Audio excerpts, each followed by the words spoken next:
Bismillahirrahmanirrahim. Alhamdulillahirabbil alamin wassalatu wassalamu ala asyrafil anbiya'i wal mursalin wa ala alihi wa sahbihi ajma'in.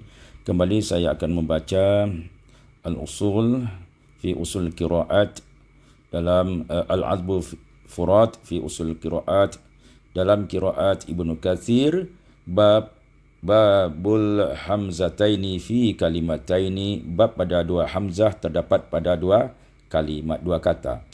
Al-hamzatani, dua hamzah min kalimataini yang terdapat pada dua kata, huma iaitu hamzatul qat'i, dua hamzah qata', al-mutalasaqatani yang berurutan, waslan ya ketika dibaca dengan wasal, al-waqi'atani yang terletak keduanya itu fi kalimataini pada dua kalimat, dua kata.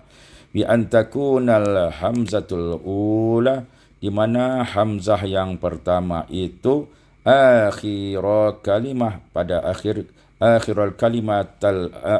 kalimatil ula terdapat pada akhir kata yang pertama, seperti jaa ahadun, hamzah yang pertama terdapat pada jaa.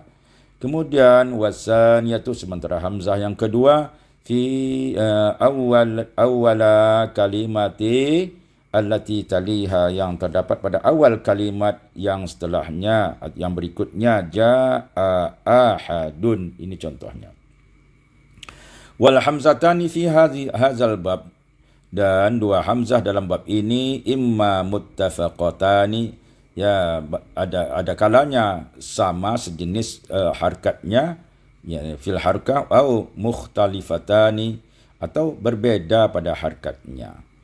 Wa qad ikhtalafa rawi al-imami Ibnul Katsir, dalam membacanya dua perawi dalam qiraat Imam Ibnu Katsir berbeda dalam membacanya fi hadzal babi ala nahwi at-tali, ya dalam bab ini seperti contoh yang berikut ini. Kita mulai dengan al-hamzatani al-muttafaqatani fil harkah. Kita mulai dengan dua hamzah yang sama pada harkatnya. Ya, nau' hamazat. Pertama, al-hamazatul muttafaqatatun, al-muttafaqatatu fil fathah. Ini hamzah yang sama barisnya dengan baris fathah, berharkatnya fathah. Jaa ahadun, jaa amruna. Nah, bagaimana membacakannya? Imam Al-Bazzi membacakan dengan isqatul hamzatil ula, membuang hamzah yang pertama, iaitu pada jaa, ja tinggal ja lagi, wa yatarattabu ala zalika fil harfil maddi qablaha, maka susunan cara membaca mad yang seletak sebelumnya itu ja itu, ya kita mulai dengan al-qasar, ja ahadun, ya kemudian baru tawassut, itu urutannya ja ahadun, atau ja amruna, atau ja amruna. Bagaimana dengan mazhab Imam Kumbul, riwayat Imam Kumbul, lahu fi anwa'is salas, dalam tiga riwayat itu, tiga bentuk harkat itu, ada fathah, ada dhammah, ada kasrah, wajhani, ada dua wajah cara membacakannya. Yang pertama, tashilul hamzati tsaniyah bain, iaitu mentashilkan hamzah yang kedua itu, ya seperti bain antara hamzah dengan alif. Kita baca ya ini, yaitu ja'ahadun, atau yang kedua ja'amruna. Kemudian itu cara yang pertama, yang dalam qiraat itu yang lebih utama membacakan dengan tasyir. Boleh cara yang kedua, wa ibdaluha harfu maddin mujanisin, ya ditukar hamzah itu dengan huruf mad yang sejenis li harkati ma qablaha, dengan harkat yang sebelumnya. Berarti kalau sebelumnya fathah tentu dengan alif, sebelumnya kasrah tentu dengan ya, dan sebelumnya dhammah tentu, harkat sebelumnya dengan dhammah tentu dengan hamzah itu ditukar dengan waw.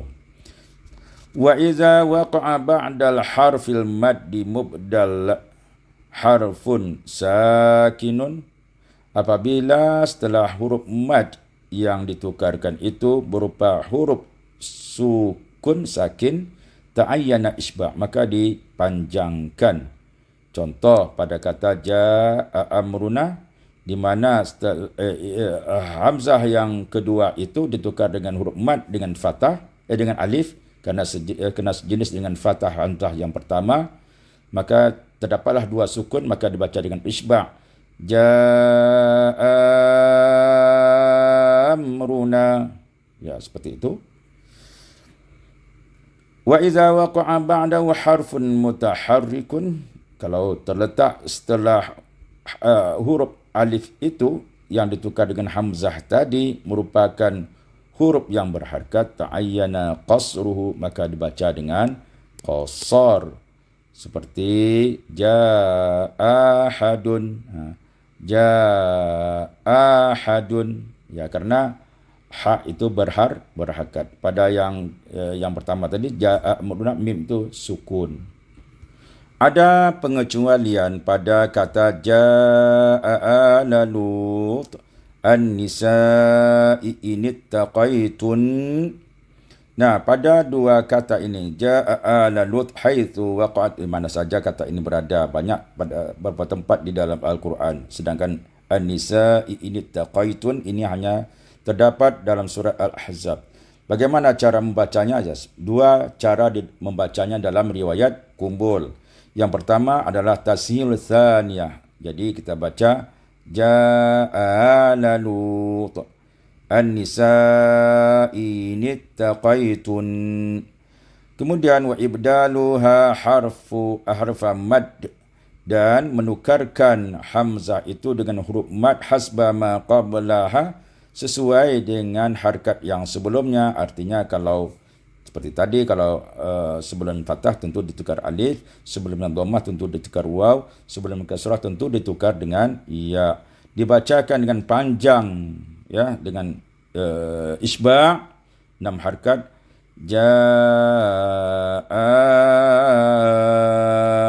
Lut an-nisa'i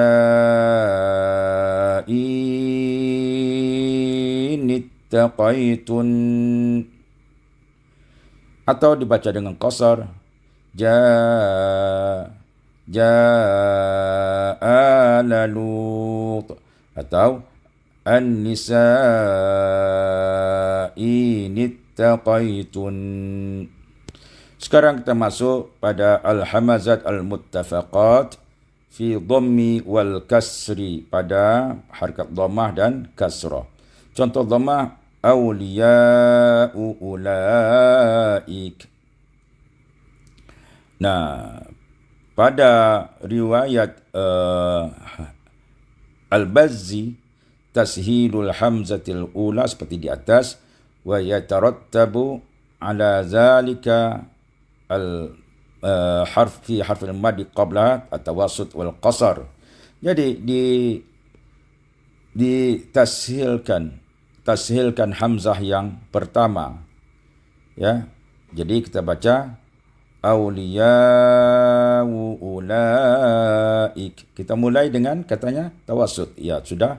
Kemudian qasar awliya'u ulaik, atau an-nisa'i illa, atau kita baca dengan qasar an-nisa'i illa, an-nisa'i illa, qasar. Ada pengecualian dalam hal ini. Wa yudhafu lahu fi mawdi', ya, ada pengecualian bisu'i illa dalam surat Yusuf, di mana pada ayat ini, ya, pada kalimat ini Yusuf ayat 53, ibdalul hamzati ula wawan, ya, selain dari tiga yang cara kita bacakan tadi, iaitu dengan cara tashil hamzatul ula, ya. Jadi kalau kita urutkan, kita baca bisu dengan apa dulu, tawassut, ya, ditukarkan, ditashilkan, iaitu bisu illa, ya, bisui illa, atau dengan qasar bisui illa, ya. Jadi sudah ada dua, tambah satu lagi iaitu ibdalul hamzatil ula wawan, ditukarkan hamzah yang pertama itu dengan waw, wa tudghamul lati qablaha fiha, dan diidghamkan kepada huruf waw yang sebelumnya, ya, sehingga ada tasydid di situ. Kita baca, ya, fayuntaqu wawin biwawin musyaddadatin maksuratin, dengan waw yang bertasydid dengan kasrah. Jadi kita baca bisuwi illa. Sementara dalam riwayat Hisham, riwayat Qumbul, dalam riwayat Qumbul sama seperti dia dengan fathah tadi, ya, yaitu ditasilkan hamzah yang kedua bisu, yaitu dengan caranya adalah yaitu mentashilkan hamzah yang kedua, sehingga kita baca bisui illa, ya, atau ditukar dengan, ya, alif, wa ibdalu harfu maddi mujanis li harkati ma qabla hadi, ditukar bukan dengan tukar dengan alif, ditukar dengan huruf mad yang sejenis. Kita lihat di sini, sebelum pada hamzah yang pertama itu kasrah, tentu hamzah kedua ditukar dengan alif, sehingga kita baca dengan isba', karena setelah hamzah yang kedua yang ditukarkan alif itu adalah huruf yang sukun, maka kita baca bisu'illa. Demikianlah ini kita baca dalam riwayat Imam Qumbul. Demikianlah cara membaca, ya, al-hamzah fi kalimataini. Semoga bermanfaat, dapat difahami, dan semoga bermanfaat. Wallahu a'lam bishawab.